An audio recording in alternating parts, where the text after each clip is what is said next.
ലോക്സഭ കടന്ന് വഖഫ് ഭേദഗതി ബിൽ ഇന്ന് രാജ്യസഭയിൽ.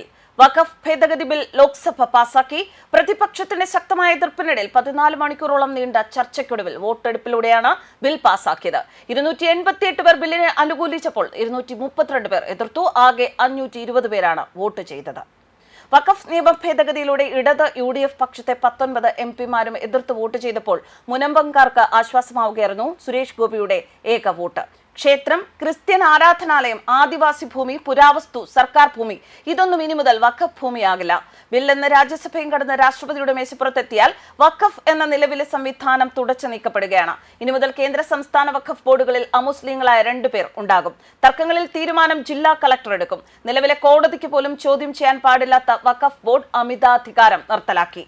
വ്യാഴാഴ്ച രാവിലെ ലോക്സഭയിൽ വഖഫ് ഭേദഗതി ബിൽ പാസായി. 12 മണിക്കൂർ നീണ്ട മാരത്തൺ ചർച്ചയിൽ സർക്കാരും പ്രതിപക്ഷവും അർദ്ധരാത്രി വരെ വാദപ്രതിവാദങ്ങൾ നടത്തി.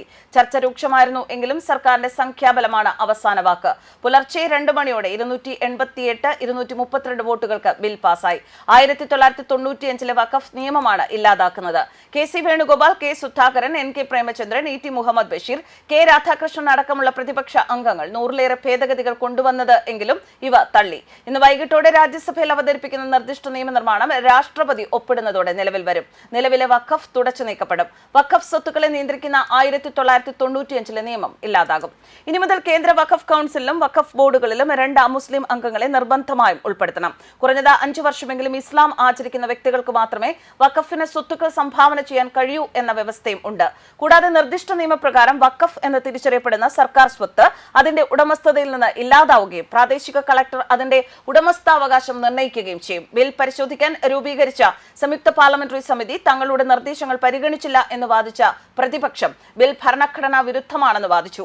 ന്യൂനപക്ഷങ്ങളെ അപകീർത്തിപ്പെടുത്താനും അവകാശങ്ങൾ നിഷേധിക്കാനും സർക്കാർ ശ്രമിക്കുകയാണ് എന്നും ഭരണഘടനയ്ക്കെതിരെ ആക്രമണം നടത്തുന്നു എന്നുമാണ് കോൺഗ്രസ് പ്രതികരിച്ചത്.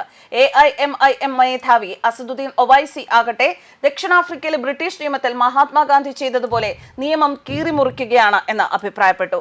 ബിൽ മതത്തെക്കുറിച്ചല്ല സ്വത്തിനെക്കുറിച്ചും അതിന്റെ മാനേജ്മെന്റിനെ കുറിച്ചുമാണ് എന്ന് സർക്കാർ വാദിച്ചു. വലിയ ഭൂമികളും സ്വത്തുക്കളും വഖഫ് ഏറ്റെടുത്തു. കോൺഗ്രസിന്റെ പ്രീണന രാഷ്ട്രീയത്തിന്റെ സഹായത്തോടെ സ്ത്രീകൾക്കും കുട്ടികൾക്കും വഖഫ് സ്വത്ത് പ്രയോജനപ്പെടാത്ത വലിയ തോതിലുള്ള ക്രമക്കേടുകൾ ഉണ്ടായിരുന്നു. അത് ഭേദഗതി ചെയ്ത് നിയമം ചെയ്യും. കൂടാതെ വഖഫ് ബിൽ വലിയൊരു വിഭാഗം ആളുകളുമായി കൂടിയാലോചിച്ച ശേഷമാണ് വികസിപ്പിച്ചത് എന്നും മുസ്ലിം ഇതര ന്യൂനപക്ഷങ്ങളുടെ പിന്തുണ ലഭിച്ചിട്ടുണ്ടെന്നും BJP പറഞ്ഞു. ബില്ലിനെ അനുകൂലിച്ച് സംസാരിച്ച കേന്ദ്രമന്ത്രി അമിത് ഷാ വഖഫിന് നൽകിയ സ്വത്തുക്കളുടെ ഒരു നീണ്ട പട്ടിക അവതരിപ്പിച്ചു. ക്ഷേത്രങ്ങൾ, മറ്റു മതങ്ങൾ, സർക്കാർ, മറ്റുള്ളവർ എന്നിവരുടെ ഭൂമി പട്ടികയിൽ ഉൾപ്പെടുന്നു.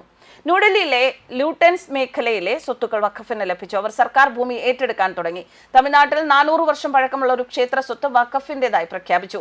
ഒരു പഞ്ചനക്ഷത്ര സ്ഥാപനത്തിലുള്ള ഭൂമി പ്രതിമാസം 12,000 രൂപയ്ക്ക് വഖഫ് ബോർഡ് വാടകയ്ക്ക് നൽകിയിരുന്നു. പ്രയാഗ്രാജിലെ ചന്ദ്രശേഖർ ആസാദ് പാർക്ക് ഉൾപ്പെടെ വിവിധ മതങ്ങളിൽപ്പെട്ട നിരവധി സ്വത്തുക്കൾ വഖഫ് പിടിച്ചെടുത്തു എന്ന് ആരോപിച്ചു. തമിഴ്നാട്ടിലെ 4000 കൊല്ലം പഴക്കമുള്ള ക്ഷേത്ര സ്വത്ത് വഖഫ് പിടിച്ചെടുത്ത് പഞ്ചനക്ഷത്ര ഹോട്ടലിന് വാടകയ്ക്ക് നൽകിയെന്നും ആരോപിച്ചു. ബിൽ അവതരിപ്പിക്കുന്നതിനിടെ കേന്ദ്രമന്ത്രി കിരൺ റിജിജു 1970 മുതൽ ഡൽഹിയിൽ നടന്നുകൊണ്ടിരിക്കുന്ന ഒരു കേസ് ഉദ്ധരിച്ച് സംസാരിച്ചു. അതിൽ പഴയ പാർലമെന്റ് മന്ദിരം ഉൾപ്പെടുന്നു. ഇന്ന് ഈ ഭേദഗതി കൊണ്ടുവന്നില്ലായിരുന്നുവെങ്കിൽ നമ്മളിരിക്കുന്ന കെട്ടിടം പോലും വഖഫ് സ്വത്തായി അവകാശപ്പെടുമായിരുന്നു എന്നായിരുന്നു അദ്ദേഹത്തിന്റെ വാക്കുകൾ. കോൺഗ്രസിനെതിരെ വിരൽ ചൂണ്ടിക്കൊണ്ട് 2013 വഖഫ് നിയമത്തിൽ ഭേദഗതി വരുത്തിയില്ലായിരുന്നു എങ്കിൽ ഈ നിയമനിർമ്മാണം നടത്തേണ്ട ആവശ്യമില്ലായിരുന്നു എന്ന് അമിത് ഷാ പറഞ്ഞു. 2013 പ്രീണനത്തിനായി തീവ്രമായ വഖഫ് നിയമം ഒറ്റ രാത്രി കൊണ്ട് നിർമ്മിച്ചു.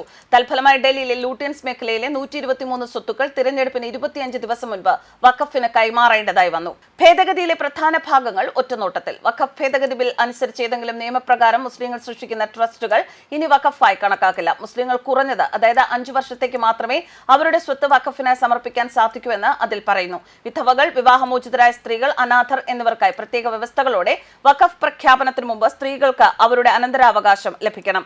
കളക്ടർ റാങ്കിന് മുകളിലുള്ള ഒരു ഉദ്യോഗസ്ഥൻ വഖഫായി അവകാശപ്പെടുന്ന സർക്കാർ സ്വത്തുക്കൾ അന്വേഷിക്കണമെന്നും ബിൽ നിർദ്ദേശിക്കുന്നു. തർക്കങ്ങൾ ഉണ്ടായാൽ ഒരു സ്വത്ത് വഖഫിന്റേതാണോ സർക്കാരിന്റേതാണോ എന്ന കാര്യത്തിൽ അന്തിമ തീരുമാനം മുതിർന്ന സർക്കാർ ഉദ്യോഗസ്ഥനായിരിക്കും. വഖഫ് ട്രിബ്യൂണലുകൾ അത്തരം തീരുമാനങ്ങൾ എടുക്കുന്ന നിലവിലുള്ള സംവിധാനത്തെ ഇത് മാറ്റി സ്ഥാപിക്കുന്നു. കൂടാതെ കേന്ദ്ര സംസ്ഥാന വഖഫ് ബോർഡുകളിൽ മുസ്ലിങ്ങളല്ലാത്ത അംഗങ്ങളെ ഉൾപ്പെടുത്താനും ബിൽ നിർദ്ദേശിക്കുന്നു. News desk കർമാനസ്.